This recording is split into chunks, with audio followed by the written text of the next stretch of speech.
जिंदगी कई बार ऐसे मोड़ पर लाकर खड़ा कर देती है जहाँ से सभी रास्ते बंद नजर आते हैं। समझ नहीं आता आखिर करे तो करे क्या।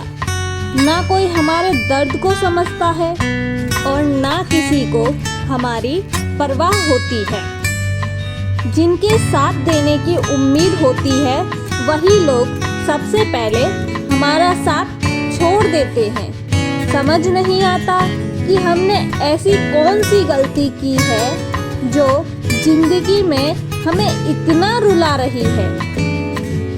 जिंदगी के इम्तिहान देते देते थक चुके हैं। हम चाह कर भी दुखों से छूट नहीं पाते। अपनी पूरी ताकत पूरी बुद्धि लगाने के बाद भी हमें हमारी परेशानियों का हल नहीं मिल पाता है। याद रखना, एक बात और, कोई आपका साथ दे या ना दे, पर वो परमात्मा हमेशा आपके हर सुख दुख में आपके साथ खड़ा रहता है।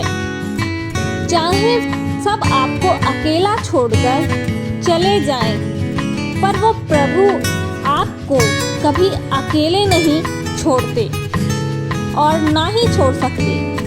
एक बार अकबर ने बीरबल से पूछा, बताओ वो ईश्वर बड़ा है या मैं बड़ा हूँ?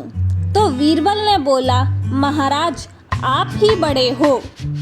तो अकबर ने बोला, बीरबल मैंने सुना था तुम बहुत चतुर हो, पर तुम चापलूसी की भी हद होती है।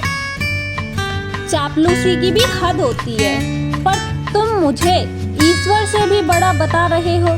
तो बीरबल ने बोला, महाराज एक शक्ति आपके पास ऐसी है जो ईश्वर के भी पास नहीं है। अकबर ने पूछा, वो कौन सी शक्ति है? तो बीरबल ने कहा, यदि आप किसी से नाराज हो जाएं, क्रोधित हो जाएं, तो उसे आप सजा दे सकते हैं, अपने राज्य से बाहर भी निकाल सकते हैं।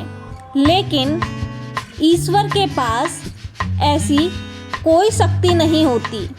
अगर ईश्वर किसी से नाराज भी हो जाए तो वो आपको अपने उस राज्य से नहीं निकाल सकते, क्योंकि पूरी सृष्टि उस परमात्मा की बनाई हुई है। इसलिए चाहे हमसे लाख हजार गलतियां हो जाएं, लेकिन वो परमात्मा कभी हमारा साथ नहीं छोड़ता। मैं रोज गुनाह करता हूँ, वो रोज बख्श देता है। मैं आदत से मजबूर हूँ और वो रहमत से मशहूर है। तभी उस परमात्मा को परम दयालु कहा जाता है, परम पिता कहा जाता है।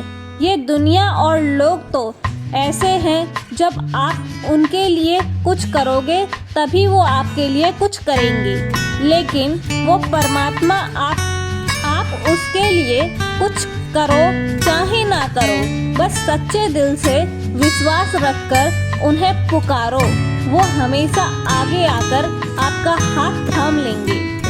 उस दिन ईश्वर ने कहा, अब तू जहाँ भी चलेगा कदमों के साथ दो कदम के निशान और भी बनेंगे, वो दोनों कदम मेरे होंगे।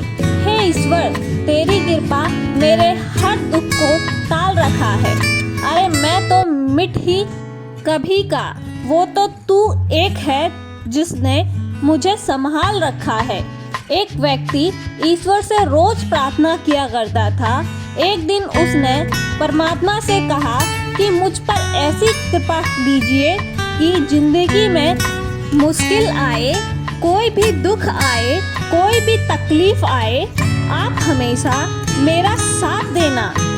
तो उस दिन ईश्वर ने उस व्यक्ति से कहा कि मैं तो हमेशा सबके दुखों में सबके साथ होता हूँ। तो उस व्यक्ति ने ईश्वर से पूछा कि मुझे कैसे पता चलेगा कि आप हर सुख दुख में मेरे साथ चलते हैं? उस ईश्वर ने कहा, अब तू जहाँ भी चलेगा तेरे कदमों के साथ दो कदमों के निशान और भी बनेंगे, और वो दोनों कदम मेरे ही होंगे। यह सुनकर वो व्यक्ति बहुत खुश हो गया कि अब दुख की हर घड़ी में परमात्मा मुझे संभाल ही लेंगे।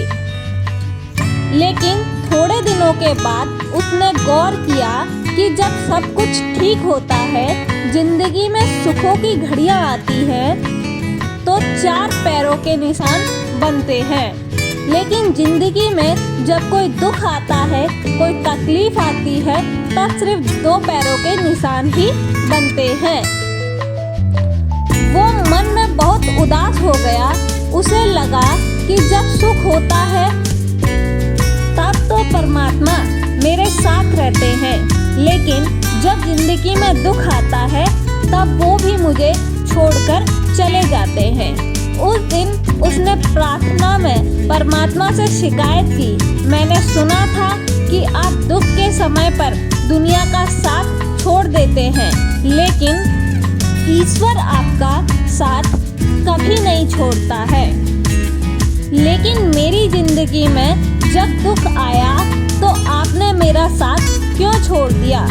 जब मेरी जिंदगी में सुख होता है तो 4 कदमों के निशान बनते हैं, लेकिन जब कोई दुख आता है तो सिर्फ 2 कदमों के निशान ही बनते हैं। आप दुख की घड़ी में मेरा साथ क्यों नहीं चलते? ईश्वर ने उस व्यक्ति से कहा कि जब तेरी जिंदगी में सुख का वक्त होता है तब तेरे और मेरे कदमों के निशान बनते हैं, लेकिन जब तेरी जिंदगी में कोई दुख होता है तो तुझे मैं अपनी गोद में उठा लेता हूँ, इसलिए तेरे पैरों के निशान बनते ही नहीं हैं। और जिन 2 पैरों के निशान तू देखता है वो तेरे नहीं, वो पैरों के निशान मेरे हैं। अरे तू चिंता मत कर, वो सब जानता है। जिसे कोई नहीं जानता उसे रब जानता है। तुझे अगर कुछ मांगना ही है तो उस खुदा से मांग जो जुबान पर आने से पहले दुआ की वजह जानता है, और हर शख्स में उसी का नूर समाया है, हर रूप में वो ही समाया है। बहुत से लोग कहते हैं कि हम ईश्वर में नहीं मानते, परमात्मा में नहीं मानते। अरे तुम खुद में तो मानते हो प्यारे, तुम उसी का ही अंश हो, तुम उसी से ही प्रकट हुए हो, उसी में ही जीते हो और उसी में ही लीन हो जाते हो। कई लोग पूछते हैं कि अगर हम उसी से पैदा हुए हैं, उसी में ही जीते हैं और उसी में ही लीन हो जाते हैं, तो वो हमें दिखाई क्यों नहीं देते? याद रखना, मैं से जब तक जुदा नहीं होता, आदमी से खुदा नहीं होता।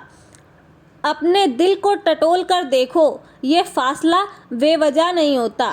उम्मीद करते हैं कि आपको हमारी ये कहानी पसंद आई होगी, तो कृपया वीडियो को लाइक, शेयर एंड सब्सक्राइब करें। धन्यवाद।